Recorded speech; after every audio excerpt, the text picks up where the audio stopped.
بسم اللہ الرحمن الرحیم۔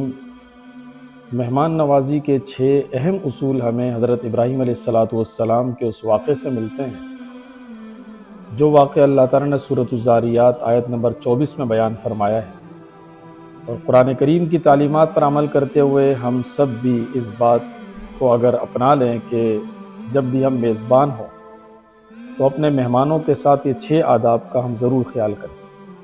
پہلا ادب یہ ہے کہ مہمان کے سامنے کھانا خود پیش کیا جائے، نہ یہ کہ مہمان کو تکلیف دی جائے اور اس سے کہا جائے کہ آپ خود اٹھ کے کھانا لے لیں اور آپ خود اپنے لیے کھانے کا انتظام کریں، بلکہ مہمان کے قریب کھانا لانا یہ مہمان کی عزت افزائی ہے۔ اور اللہ تعالیٰ نے ان کے بارے میں یوں بیان فرمایا فَقَرَّبَهُ إِلَيْهِمْ کہ ابراہیم علیہ السلام نے کھانا مہمانوں کے قریب کیا۔ دوسرا ادب یہ ہے کہ فوراً سے کھانا لانا، مہمان کو بلا وجہ خامخواہ انتظار نہ کرانا کہ غیر ضروری انتظار مہمان کو نہ کرنا پڑے۔ اور ابراہیم علیہ السلام کے پاس جب مہمان آئے تو اللہ تعالیٰ نے فرمایا کہ فوراً وہ ابراہیم علیہ السلام اپنے مہمانوں کے لیے کھانا لے کر آئے۔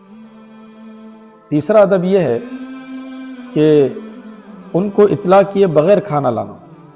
ایسا نہیں ہے کہ ہم ان سے کہیں کہ آپ کے لیے بھی کھانا تیار ہو رہا ہے اور ہم نے اتنا کھانے پر خرچ کیا ہے اور اتنا ہم نے انتظامات ابھی کر رہے ہیں، نہیں، بلکہ وہ بیٹھیں اور ان کو پتہ بھی نہ ہو اور ان کے لیے کھانے کا انتظام کر لیا ہو اور کھانا ان کے لیے آ جائے۔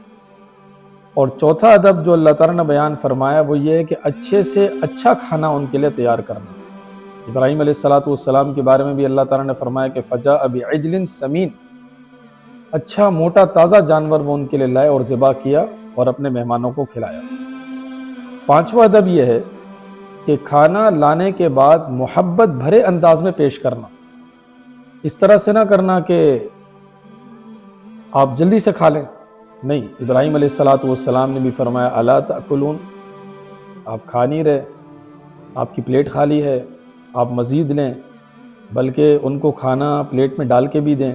یہ پانچواں ادب۔ چھٹا ادب یہ ہے کہ اگر ہمارے پاس مہمان کچھ ایسے آئے ہیں جن کو ہم جانتے ہیں اور کچھ ایسے آئے ہیں جو اجنبی بھی ہیں، لیکن ہم نے ان کو دعوت دی ہے، ہم زیادہ سلام دعا ان سے نہیں رکھتے، تو ہم صرف ان لوگوں کو پوچھیں جن کو ہم جانتے ہیں اور اجنبیوں کو ہم نظر انداز کر دیں۔ یہ مہمان نوازی کے اصول کے خلاف ہے۔ حضرت ابراہیم علیہ السلام کے مہمان اجنبی تھے، قوم منکرون، لیکن پھر بھی حضرت ابراہیم علیہ السلام نے ان کا استقبال کیا، بہترین مہمان نوازی کی۔